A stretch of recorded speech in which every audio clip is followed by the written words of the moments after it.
Di abad ke-18, Genteng, nama pedukuhan di ujung selatan Kabupaten Indramayu.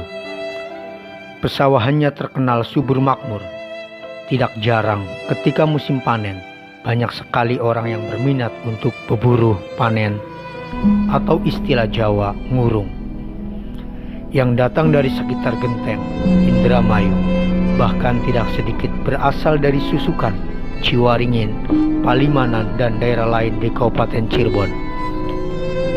Menurut penuturan orang-orang dahulu, pada kisaran tahun 1870-an, ada seorang pemuda berasal dari kampung Babakan Ciwaring Cirebon yang ikut ngurung memanen padi milik saudagar ternama yang mempunyai sawah yang sangat luas bernama Buyut Sarjem. Dikisahkan pemuda itu sangat tekun dalam bekerja, sopan dalam tutur kata, santun dalam sikap dan perilaku, sehingga sang majikan dan pekerja lain pun sangat menyukainya. Ketika siang hari, sang mentari panas menyengat. Para pekerja pun diberi makan oleh sang majikan. Ada kejanggalan yang dilakukan oleh pemuda tersebut. Dia selalu berjalan menuju ke pinggir sungai dan mandi, kemudian melakukan gerakan aneh yang berulang-ulang. Begitupun ketika senja datang, dia pasti melakukan hal yang serupa. Masyarakat pun heran dan mengadukan hal itu kepada Buyut Sarjem, sang pemilik sawah. Sang pemuda itu menjelaskan tentang aktivitasnya berupa sembahyang, nyembah Sang Yang Maha Kuasa, atau dalam istilah Islam melaksanakan sholat fardu. Beliau memaparkan tentang Islam dengan bijaksana, rasional, dan memberikan contoh yang sangat mudah, sehingga banyak yang tertarik untuk mengikuti beliau mempelajari agama Islam. Pemuda yang berjasa menyebarkan Islam itu bernama Karsani, yang kemudian setelah melaksanakan ibadah haji berganti nama menjadi Haji Umar. Beliaulah yang pertama membawa ajaran Rasulullah di daerah tercinta, Dusun Brungut, dusun yang kita banggakan bersama.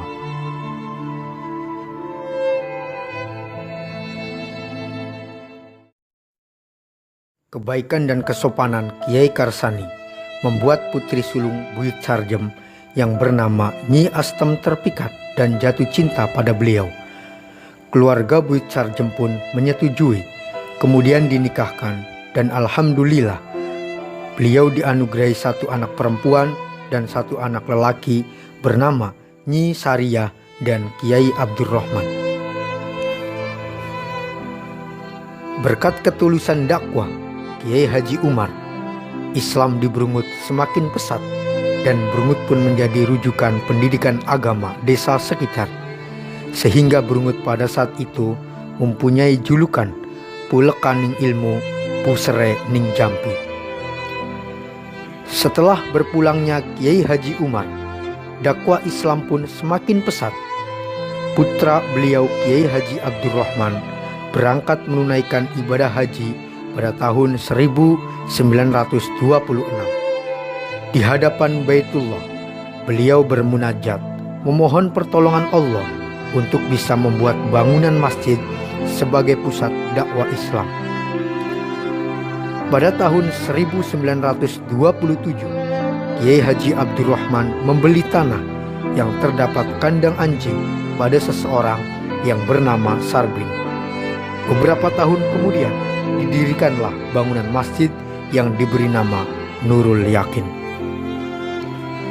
Beliau pun mengajak kakaknya, Nyai Sariyah, untuk mewakafkan tanahnya untuk pembangunan Masjid Wadon yang sekarang menjadi TPA Nurul Yakin. Pada periode ini, peradaban di Brungut semakin maju dengan dibangunnya sarana pendidikan berbasis madrasah yang dikomandoi pembangunannya oleh Kiai Haji Dahlan. Madrasah itu diberi nama MDW, Madrasah Darut Tarbiyah wa Ta'lim, yang setelah perkembangan zaman sekarang menjadi MI Gupi Brungut. Upaya menjadikan Brungut tanah yang berkah dari generasi ke generasi terus diupayakan oleh sesepuh Brungut dengan mengadakan ritual seperti marhabanan masuh pusaka setiap tanggal 12 bulan Maulid, tolak bala melinter wates setiap Rabu Wekasan, zikiran dan pengajian di berbagai tempat. Setelah Kiai Haji Abdurrahman wafat, sesepuh Brungut dilanjutkan oleh putra-putra beliau, yakni Kiai Haji Masduki dan Kiai Haji Ahmad.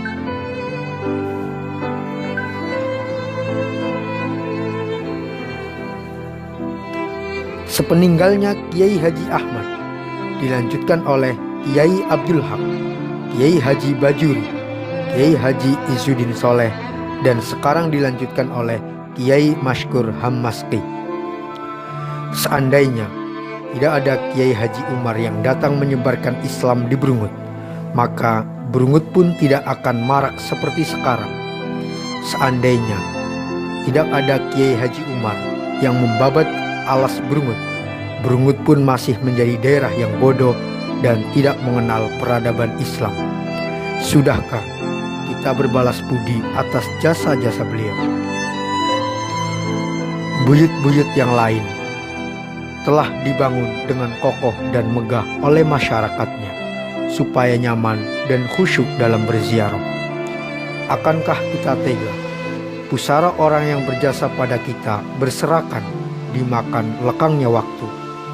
Mari bergabung bersama sedulur Brungut, mari bergabung bersama sedulur Brungut untuk berterima kasih kepada beliau dengan membangun tempat ziarah yang layak dan menjadi kebanggaan bersama masyarakat Brungut. Mari bersatu, mari bergandengan tangan untuk kemajuan kita bersama.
كيفما